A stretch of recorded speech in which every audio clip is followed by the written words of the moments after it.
ইন্নাল্লাহা ইনদাহু ইলমুস সাআহ। আল্লাহ তাআলা বলেন, নিশ্চয়ই কিয়ামতের ইলম আল্লাহ তাআলার নিকটেই। তার মানে কিয়ামত সংগঠিত হবে কোনো সন্দেহ নাই, তবে কিয়ামত সংগঠিত হওয়ার সুনির্দিষ্ট সময়ের জ্ঞান ইলম সৃষ্টি জগতের কারো কাছে নাই, একমাত্র আল্লাহ তাআলার নিকটেই। কেন? কারণ এই সৃষ্টি জগতে কেউ আলিমুল গায়ব নয়, আলিমুল গায়ব হলেন একমাত্র আল্লাহ। এই জন্য কিয়ামত কখন সংগঠিত হবে, এই সংগঠিত হওয়ার সুনির্দিষ্ট সময়ের ইলম একমাত্র যার কাছে, তিনি কে? তবে আমাদের দেশে কিছু ভাই আছে, ওনারা নবীজিকে মুহাব্বতের দাবিদার, ওনারা বলেন আমরা আশিকে রাসূল। আবার আমাদের অনেক ভাই আছে যারা নবীজিকে মুহাব্বত করে আশিকে রাসূল নিজেদেরকে দাবি করে, তবে আশিকে রাসূল হওয়ার মূল যে জিনিস সেটা তাদের মধ্যে নাই। প্রকৃত আশিকে রাসূলকে, যে সুন্নাতের উপরে জীবনকে অতিবাহিত করে, সে যদি নাও বলে আমি আশিকে রাসূল, সুন্নাত মানার কারণে সে আশিকে রাসূল। তা আমাদের ওই ভাইয়েরা মুহাব্বত করতে করতে নবীর ব্যাপারে তারা এমন কথাও বলে যেটা সুস্পষ্ট শিরক। কি বলে তারা? তারা বলে আল্লাহ যেমন আলিমুল গায়েব, নবীজিও আলিমুল গায়েব। নাউযুবিল্লাহ। আমরা যদি বলি ভাই না, নবীজি আলিমুল গায়েব নয়, তখন কি করে? আমাদের বকা দেয়, ওহাবি বলে, নবীর দুশ্মন বলে, আর অনেক কিছু বলে। তা নবীজি যে আলিমুল গায়েব নয়, এটা তো আমরা বলি নাই, এটা তো আল্লাহও বলছেন, স্বয়ং নবীজিও বলছেন যে আমি আলিমুল গায়েব না। কোরআন হাদিসের মধ্যে হাজার হাজার প্রমাণ আছে যে নবীজি আলিমুল গায়েব নয়। আর নবীজি আলিমুল গায়েব না হওয়ার কারণে নবীজির যে শান মান মর্যাদা এটা কমে যাবে, বিষয়টা এমন না। আমার আপনার নবীজি আলিমুল গায়েব না, শুধু তাই নয়, ফেরেশতা কুলের সরদার জিবরাইল আলাইহিস সালাম তিনিও আলিমুল গায়েব না। প্রসিদ্ধ একটা হাদিস আছে, হাদিসের এক নাম হলো হাদিসে জিবরিল। নবীজি সাল্লাল্লাহু আলাইহি ওয়াসাল্লামের কাছে সাহাবা একরামের উপস্থিতিতে মানব আকৃতিতে জিবরাইল আলাইহিস সালাম এসেছেন। এই যে মানব আকৃতিতে এসেছেন জিবরাইল আলাইহিস সালাম, এই জন্য হাদিসটার এক নাম হলো হাদিসে জিবরিল। আসার উদ্দেশ্য কি? বলে দ্বীনের মৌলিক বিষয়গুলো সাহাবা একরামকে শিক্ষা দেওয়া। এই জন্য হাদিসটার আর এক নাম হলো উম্মুস সুন্নাহ। হাদিসের মধ্যে নবীজি সাল্লাল্লাহু আলাইহি ওয়াসাল্লাম ও জিবরাইল আলাইহিস সালাতু ওয়াস সালামের সাথে কিছু প্রশ্ন উত্তর পর্ব আছে। যেমন জিবরাইল আলাইহিস সালাম নবীজির কাছে আসছেন, হাঁটুর সাথে হাঁটু লাগায় বসছেন। সাহাবা একরাম ততক্ষণ পর্যন্ত জিবরাইল আলাইহিস সালামের পরিচয় জানতে পারেন নাই, যতক্ষণ না নবীজি সাল্লাল্লাহু আলাইহি ওয়াসাল্লাম জিবরাইল আলাইহিস সালাতু ওয়াস সালামের পরিচয় সাহাবা একরামকে না জানিয়েছেন। সাহাবা একরাম মনে করতেছে ইনি একজন অপরিচিত আগন্তুক। নবীজিকে প্রশ্ন করলেন, প্রথম প্রশ্ন আখবিরনি আনিল ইসলাম। নবীজিকে জিবরাইল আলাইহিস সালাম প্রশ্ন করলেন, আপনি আমাকে ইসলামের ব্যাপারে বলেন, ইসলাম কি জিনিস? নবীজি সাল্লাল্লাহু আলাইহি ওয়াসাল্লাম জবাব দিলেন। কি জবাব দিছেন আশা করি আমাদের সবার জানা আছে। যদি জানা থাকে জবান খুলে জবাব দিয়ে বলেন তো, ইসলামের ভিত্তি কয়টা?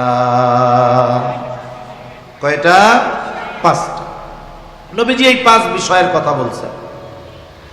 দ্বিতীয় প্রশ্ন করা হলো আখবিরনি আনিল ঈমান। আপনি আমাকে ঈমানের ব্যাপারে বলেন, ঈমান কি জিনিস? আপনাদের যদি জানা থাকে একটু জবান খুইলা বলবেন, বলেন তো ঈমানের ভিত্তি কয়টা? জানা আছে কারো? কয়টা? ইমানের ভিত্তি হলো 6টা। কয়টা জোরে বলেন, আর একটু জোরে বলেন কয়টা। এখন বলেন তো, আমরা যে অনেকে বলতে পারলাম না, অমুসলিমরা যদি জানে যে দেখ ইমানদার, ইমানের ভিত্তি কয়টা এটা জানে না, এটা আমাদের জন্য লজ্জার বিষয় না? লজ্জার বিষয়। আমরা জানি কিন্তু খেয়াল করতে পারতেছি না। কেমনে জানি? ইমানে মুফাসসাল জানা আছে আমাদের। যারা মক্তবে পড়ছে, মাদ্রাসার কথা বাদ দেন, আমরা যারা ছোটবেলায় স্কুলে যখন পড়ছি, মক্তবে যখন পড়ছি, আমাদেরকে যেই কালিমাগুলো মুখস্থ করানো হইতো অর্থ সহ, এর মধ্যে একটা হলো ইমানে মুফাসসাল। আমানতু বিল্লাহি ওয়া মালাইকাতিহি ওয়া কুতুবিহি ওয়া রুসুলিহি ওয়াল ইয়াউমিল আখিরি ওয়াল কদরি খাইরিহি ওয়া শাররিহি মিনাল্লাহি তাআলা ওয়াল বা'সি বা'দাল মাউত। এই কালিমাটা পারেন কে কে? একটু হাত উঁচা করেন তো। মাশাআল্লাহ, অধিকাংশই পারেন। এটা ইমানে মুফাসসাল, এর মধ্যে ইমানের ভিত্তিগুলোর কথা আছে। যদিও এই জায়গায় কালিমা কথা আছে 7টা। 1 নাম্বার, আমানতু বিল্লাহ, আমি ঈমান এনেছি আল্লাহর উপর। ব্যাখ্যার দিকে যাওয়ার সময় সুযোগ নাই। 1 নাম্বার বিষয়, ঈমান এনেছি আল্লাহর উপর।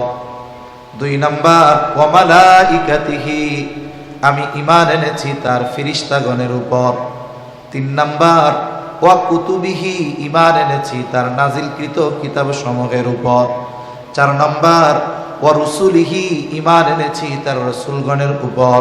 5 নাম্বার, ওয়াল ইয়াউমিল আখিরি, ঈমান এনেছি আখিরাতের উপর। 6 নাম্বার, ওয়াল কদরি খাইরিহি ওয়া শাররিহি মিনাল্লাহি তাআলা, আমি ঈমান এনেছি যে তাকদীরের ভালো মন্দ সব আল্লাহর তরফ থেকেই হয়। 7 নাম্বার, ওয়াল বা'সি বা'দাল মাউত, আমি ঈমান এনেছি মৃত্যুর উপরে পুনরায় জীবিত হওয়ার উপর। তাহলে কথা হইল 7টা, কিন্তু ঈমানের ভিত্তি তো 6টা। 5 এবং 7 এই 2টা হলো 2 in 1। আমরা যারা ঈমানদার, আমরা বিশ্বাস করি যে মৃত্যুর পরে আমাদেরকে আবার জীবিত হতে হবে। তবে অন্যান্য ধর্মের মানুষেরা এটাও বিশ্বাস করে যে এই দুনিয়াতেই আবার পুনর্জীবন পায় মানুষ। এটা বিভিন্ন ধর্মের আকীদা আছে, বিশ্বাস আছে, পুনর্জন্ম হয় এই দুনিয়াতে। তাদের আকীদা, বিশ্বাস এরকম যে একজন মানুষ যখন মারা যায়, সে এই দুনিয়াতে আবার জন্ম নেয়, হয়তো মানব আকৃতিতে নয়, হয়তো কোনো পশুর আকৃতিতে দুনিয়ায় আসে। এই বিশ্বাস আছে না অন্য ধর্ম বললে? তা আমরা বিশ্বাস করি কোনটা? এই যে দুনিয়ার হায়াত শেষ হলো, দুনিয়ায় আর কেউ জীবিত হবে না, বরং আমাদেরকে আবার সবাইকে আল্লাহ জীবিত করবেন। কখন করবেন? আখিরাতে। বলেন না কখন করবেন? আখিরাতে। তা 5 নম্বরে আমরা ঈমান আনার ঘোষণা দিয়েছি কিসের উপরে? আখিরাতের উপরে। কিসের উপর? আখিরাতের উপর। তার মানে 7 নাম্বার, ওয়াল বা'সি বা'দাল মাউত, মৃত্যুর পরে পুনরায় জীবিত হওয়া, এই বিষয়টা 5 নাম্বার বিষয়ের মধ্যে আছে। এই হিসাবে এই 2টা মিলে হলো 1, বাকি হলো 5। এবার সর্বমোট ঈমানের ভিত্তি কয়টা? ঈমানি আওয়াজে বলেন কয়টা? আরো জোরে কয়টা? আমরা ভুলবো না তো ইনশাআল্লাহ। ইসলামের ভিত্তি 5টা, ঈমানের ভিত্তি 6টা। নবীজি ওই প্রশ্নের জবাবে এই 6টা বিষয়ের কথা বলছেন। এরপরে নবীজিকে জিবরাইল আলাইহিস সালাম প্রশ্ন করলেন, আখবিরনি আনিল ইহসান, আপনি আমাকে ইহসানের ব্যাপারে খবর দেন, ইহসান কি জিনিস? নবীজি সাল্লাল্লাহু আলাইহি ওয়াসাল্লাম এই প্রশ্নের জবাবে বলেন, আন তা'বুদাল্লাহা কাআন্নাকা তারাহু ফাইন লাম তাকুন তারাহু ফাইন্নাহু ইয়ারাকা। নবীজি বলেন, তুমি এমন ভাবে ইবাদত করবা কেমন যেন তুমি আল্লাহকে দেখতেছো। ফাইন লাম তাকুন তারাহু, আর যদি এমনটা হয় তুমি তাকে দেখো না, ফাইন্নাহু ইয়ারাকা, নিশ্চয়ই আল্লাহ তাআলা তোমাকে দেখে। তার মানে ইহসান হলো ইবাদত এমন ভাবে করা কেমন যেন আমি আল্লাহকে দেখে দেখে ইবাদত করতেছি। এই হালত যদি আমার মধ্যে না হয়, আমি যখন ইবাদত করি যেই অবস্থাতেই থাকি না কেন আমার আল্লাহ আমাকে দেখতেছে। 4 নম্বরে নবীজিকে প্রশ্ন করা হলো আখবিরনি আনিস সাআহ, আপনি আমাকে কিয়ামতের ব্যাপারে খবর দেন, কিয়ামত কখন হবে। নবীজি সাল্লাল্লাহু আলাইহি ওয়াসাল্লাম আগের 3টা প্রশ্নের জবাব দিয়েছেন। ইসলাম কি, জবাব দিয়েছেন। ঈমান কি, নবীজি জবাব দিয়েছেন। ইহসান কি, নবীজি জবাব দিয়েছেন।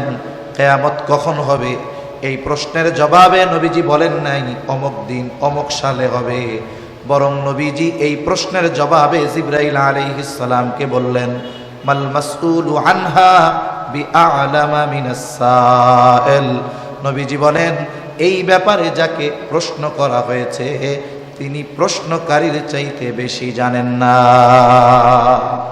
তার মানে সাহাবায়ে কেরাম জানতেছে না উনি জিবরাইল, কিন্তু নবীজি তো জানেন যে ইনি হলো জিবরিল, যিনি আমার কাছে ওহী নিয়ে আসেন, ওহীর বাহক।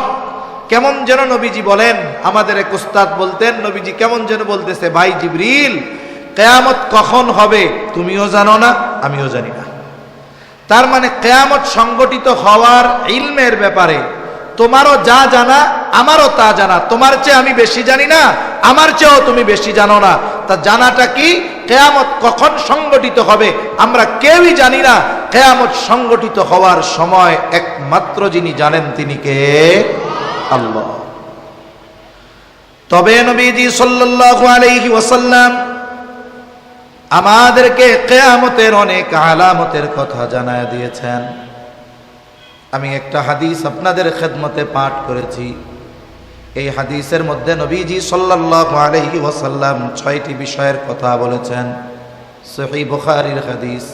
নবীজি সাল্লাল্লাহু আলাইহি ওয়াসাল্লাম জানিয়ে দেন 6টি বিষয় যতক্ষণ সংগঠিত না হবে ততক্ষণ পর্যন্ত কিয়ামত সংগঠিত হবে না।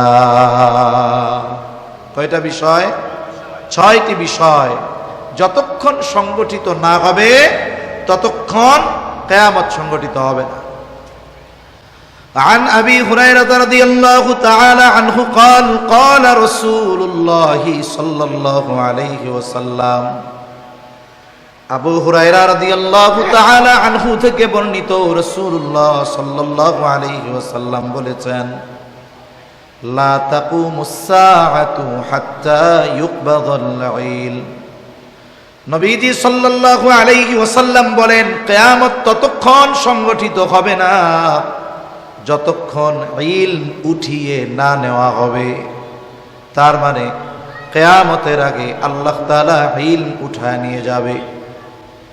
ছোটবেলায় গ্রামে শুনতাম মানুষেরা বলা বলি করত, এই হাদিসের কথাটা হয়তো তারা নিজেদের ভাষায় বলতো। কেন? কারণ তারা মনে করত ইলমের উৎস হলো কোরআন হাদিস, মূল উৎস কোরআন হাদিস। তাহলে আল্লাহ কিয়ামতের আগে ইলম উঠায় নিবে, তার মানে কিয়ামতের আগে আল্লাহ কোরআন হাদিস উঠায় নিবে। তা এই বিষয়টাকে তারা তাদের নিজেদের মন মতো, অথবা অনেক সময় অনেক বিষয় আছে শুনতে শুনতে এটা একটা প্রসিদ্ধ হয়ে যায়। তারা বলতো এরকম যে কোরআন হাদিস আল্লাহ কিভাবে উঠায় নিবে, সারা দুনিয়ায় লেখা রয়েছে, এত কোরআন হাদিস কিভাবে উঠাবে। তারা বলতো যে একদিন ইমাম সাহেব ফজরের নামাজে দাঁড়াবে, সূরা কেরাত সব ভুলে যাবে, ইমাম সাহেব অপেক্ষায় থাকবে, পেছন থেকে মুক্তাদি স্মরণ করায় দিবে। কিন্তু ইমাম সাহেব একা ভুলে নাই, সাথে সাথে তার মুসল্লিরাও সব ভুলছে। এইবার নামাজ ছেড়ে মসজিদের তাক থেকে কোরআন হাতে নিয়ে দেখার চেষ্টা করবে যে ভুলে গেলাম কেন, সূরা ফাতিহাটা একটু নজর দিবে, এই নিয়তে কোরআন খুলবে। কিন্তু কোরআন শরীফ খুলে দেখবে যে কোরআনের পাতা সব সাদা, হাদিসের পাতা সব সাদা, কোনো লেখা নাই। তো এইভাবে এক রাত্রিতে আল্লাহ তাআলা কোরআন হাদিস উঠায় নিয়ে যাবে। এটা ছিল গল্প, কিন্তু বিষয়টা এমন নয়। বরং কোরআন হাদিস আগের চাইতে এখন আরো সংরক্ষণ হওয়ার জন্য ভালো ভালো ব্যবস্থা হইতেছে। চকচকে লেখা, ঝকঝকে পৃষ্ঠা, ওয়াটারপ্রুফ কাগজে লেখা, কালার কোডেড কোরআন, এখন আরো কত সুন্দর হয়েছে, কোরআনের প্রিন্টিং সুন্দর, বাইন্ডিং সুন্দর, কত সুন্দরভাবে সবকিছু করা হচ্ছে। কিন্তু এরপরেও ইলম কিভাবে উঠবে? নবীজি সাল্লাল্লাহু আলাইহি ওয়াসাল্লাম বলেন, قال رسول الله صلى الله عليه وسلم إن الله لا يقبض العلم انتزاعا ينتزعه من الناس। রাসূলুল্লাহ সাল্লাল্লাহু আলাইহি ওয়াসাল্লাম বলেন, আল্লাহ তাআলা মানুষের অন্তর থেকে একত্রে ইলম উঠায়া নেবেন না। এমনটা হবে না সারা পৃথিবীর হাফেজে কোরআনেরা এক রাত্রিতে কোরআন ভুলে যাবে। এমনটাও হবে না গোটা পৃথিবীর মুহাদ্দিসেরা সব হাদিস ভুলে যাবে। মুফতি সাহেবেরা এক রাত্রিতে সব মাসলা মাসাইল ভুলে যাবে। এমনটা হবে না। তাহলে ইলম আল্লাহ কিভাবে উঠায় নেবেন? নবীজি বলেন, ওয়ালাকিন ইয়াকবিদুল ইলমা বিকবদিল উলামা। নবীজি বলেন, বরং আল্লাহ তাআলা আলেমদেরকে উঠিয়ে নেওয়ার মাধ্যমে ইলম উঠায়া নিয়ে যাবে। কোরআন হাদিস লেখা থাকবে, আরো ঝকঝকে চকচকে সুন্দর হবে, কিন্তু এই কোরআন হাদিস বোঝানোর মতো, আমল করানোর মতো ওই রকম মুত্তাকি আলেমরা একটা সময় থাকবে না। স্বাভাবিকভাবে আমাদের অতীতে যারা চলে গেছে, শত শত বছর আগে যাওয়ার দরকার নাই। আমরা যদি কয়েক দশক আগের থেকে হিসাব করি, শাইখুল হাদিস আল্লামা আজিজুল হক রহমাতুল্লাহি আলাইহি চলে গেছেন, মুফতি আমিনী রহমাতুল্লাহি আলাইহি চলে গেছেন, শাইখুল ইসলাম আল্লামা শাহ আহমদ শফি রহমাতুল্লাহি আলাইহি চলে গেছেন। কাছাকাছি সময়ের কথা বলতেছি। আব্দুস সালাম চাটগামী রহমাতুল্লাহি আলাইহি চলে গেছেন। ওনারা দুনিয়া থেকে যাবার পরে ওনারা যেই দায়িত্বে নিয়োজিত ছিলেন, বলেন তো ওনারা চলে যাবার পরে ওই দায়িত্বের চেয়ার পদ শূন্য আছে না পূর্ণ হয়েছে? পূর্ণ হয়েছে। শাইখুল হাদিস সাহেব রহমাতুল্লাহি আলাইহি যেই কয় জায়গার শাইখুল হাদিস ছিলেন, প্রত্যেক জায়গায় এখন আর একজন শাইখুল হাদিস হয়েছে না? তার মানে কি? ওনারা চলে গেছেন, ওনাদের চেয়ার যেটা ছিল, দায়িত্ব যেটা ছিল, আর একজন ওই দায়িত্ব নিয়েছে। বলেন তো ওনারা চলে যাবার পর ওনার জায়গায় যিনি দায়িত্ব নিয়েছেন, ইলম আমল আর তাকওয়ার দিক দিয়ে যিনি চলে গেছেন, এখন যিনি আছেন, যারা চলে গেছেন তাদের কি সমপরিমাণ? সমপরিমাণ। তাহলে কি হলো? যারা গেছে তাদের অবস্থান এই জায়গায়, যারা আছে তাদের অবস্থান এই জায়গায়। এনারা যখন চলে যাবে, ওনাদের পরে যারা আসবে তাদের অবস্থান হবে আরো নিচে, ঠিক কিনা? এভাবে একটা সময় কি হবে? একটা সময় অবস্থা এমন হবে যে আর ওই রকম আলেম থাকবে না বোঝানোর মতো, বোঝার মতো, আমল করানোর মতো, কিন্তু কোরআন হাদিসের লেখা থাকবে, ছাপা থাকবে। তখন কি হবে? নবীজি বলেন, ওই সময়টাতে মানুষেরা জাহেলদেরকে ধর্মীয় নেতা হিসাবে গ্রহণ করবে। জাহেলরা ধর্মীয় নেতা হিসাবে জাহেলদেরকে গ্রহণ করবে, তাদের কাছে ফতোয়া জিজ্ঞাসা করবে। এই জাহেলরা ফতোয়া জিজ্ঞাসা করলে ফতোয়া প্রদান করবে। অবস্থা কি? নবীজি বলেন, ফতোয়া জিজ্ঞাসাকারী আর ফতোয়া প্রদানকারী উভয়ে পথভ্রষ্ট হবে। তাহলে আমাদের করণীয় কি? আমাদের করণীয় হলো একটা মিশন চালু করা। মিশনটা কি? প্রত্যেক ঘরে, প্রত্যেক পরিবারে কমপক্ষে একটা সন্তান, যদি সব হয় তো ভালো, কমপক্ষে একজন সন্তানকে আল্লাহর জন্য দ্বীন ইলম অর্জনের জন্য ছেড়ে দিতে হবে। যাও, তোমার প্রতি আমাদের দুনিয়াবি কোনো চাহিদা নাই, দুনিয়াবি কোনো চাওয়া নাই, দুনিয়াবি কোনো আশা নাই। একটাই চাওয়া, তুমি আল্লাহর জন্য ইলম অর্জন করবা। তাহলে দেখেন, ইলমের হেফাজত কাগজে হবে না, ইলমের হেফাজত কিতাবের মাধ্যমে হবে না, ইলমের হেফাজত মোবাইলের মাধ্যমে হবে না, ইলমের হেফাজত ইন্টারনেটের মাধ্যমে হবে না, বরং আল্লাহ তাআলা ইলমের হেফাজত করবেন আলেমদের মাধ্যমে, ঠিক কিনা বলেন? এই জন্য এই মিশন জারি করা, সাথে সাথে এখন যারা দুনিয়ায় আছেন তাদের নেক হায়াত কামনা করে আল্লাহর কাছে দোয়া করা। কারণ এই সমস্ত আলেমরা যতদিন দুনিয়ায় থাকবে, ইলমের চর্চা অব্যাহত থাকবে। মাদ্রাসা যতদিন দুনিয়ায় থাকবে, ইলমের চর্চা অব্যাহত থাকবে, আলেম হবে, ইলমের হেফাজত হবে। আর ওই আহলে ইলম আলেমদের জন্য আল্লাহ তাআলা কিয়ামতকে দূরে সরায় রাখবে। এজন্য সাধারণ মানুষ আলেমদেরকে দুশমন মনে করে, অথচ কিয়ামত না হওয়ার অন্যতম কারণ হলো এই পৃথিবীর জমিনে মুহাক্কিক বুজুর্গ উলামা ইকরামের থাকা। ঠিক কিনা বলেন? সেজন্য আলেমরা যদি না থাকে তাহলে এই দুনিয়াও আল্লাহ তাআলা রাখবে না।